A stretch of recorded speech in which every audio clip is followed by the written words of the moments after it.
Okay, ಶಾಸಕ ಅಲ್ಲಮಪ್ರಭು ಪಾಟೀಲ್ ನಾನು ಸಚಿವ ಸ್ಥಾನದ ಆಕಾಂಕ್ಷಿ. ಎಲ್ಲರೂ ಮಾತಾಡ್ತಿದ್ದಾರೆ ಇವಾಗ. ಎಲ್ಲರೂ ಅವ್ರ ಸೀನಿಯಾರಿಟಿನ ಅವ್ರು ಕ್ಲೈಮ್ ಮಾಡ್ಕೋತಾ ಇದ್ದಾರೆ ಅಷ್ಟೇ. ನಲ್ಲಿ ಹೊಸ ಶಾಸಕಾಂಗ ನಾಯಕನ ಆಯ್ಕೆ ಪ್ರಕ್ರಿಯೆಗಳು ಪ್ರಾರಂಭ ಆಗಿದೆ. ಈ ಬಗ್ಗೆ ಮಾತನಾಡಕ್ಕೆ ಸಿಎಲ್ಪಿ ಕಾರ್ಯದರ್ಶಿ ಮತ್ತು ಶಾಸಕರಾದಂತಹ ಅಲ್ಲಮಪ್ರಭು ಪಾಟೀಲ್ ಅವರು ನಮ್ಮ ಜೊತೆ ಇದ್ದಾರೆ. ಬನ್ನಿ ಮಾತಾಡೋಣ. ಸರ್, ಈಗ ಸಿದ್ದರಾಮಯ್ಯನವರು ರಾಜೀನಾಮೆ ಕೊಟ್ಟರು, ಅಕ್ಸೆಪ್ಟ್ ಆಯಿತು. ಹೊಸ ಕಾಂಗ್ರೆಸ್ನ ಶಾಸಕಾಂಗ ನಾಯಕನ ಆಯ್ಕೆ ಪ್ರಕ್ರಿಯೆ ಆಗ್ತಿದೆ ಅನ್ನುವಂಥದ್ದು ಸಿಎಲ್ಪಿ ಕರೀಲಿಕ್ಕೆ ಹೈಕಮಾಂಡ್ ಅಥವಾ ಸಿದ್ದರಾಮಯ್ಯನಿಂದ ಏನು ಸೂಚನೆ ಬಂದಿದೆ? ಈ ವಿಚಾರ ಬಗ್ಗೆ ಏನು ಹೇಳ್ತೀರಾ? CLP ಸಭೆ ಆಗ್ತಕ್ಕಂಥದ್ದು 100%, ಅದರ ಏನು ಎರಡನೇ ಮಾತಿಲ್ಲ.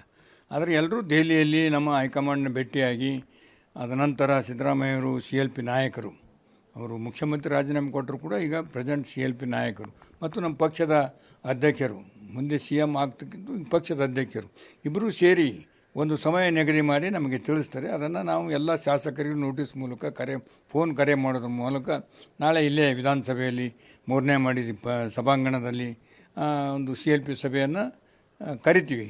ಆದರೆ ಸಮಯ ಡೇಟು ಇನ್ನೂ ಮಧ್ಯಾಹ್ನವರೆಗೆ ಹೇಳ್ತೀನಿ ಅಂತ ಹೇಳಿದ್ದಾರೆ, ಇನ್ನೂ ಹೇಳಿಲ್ಲ.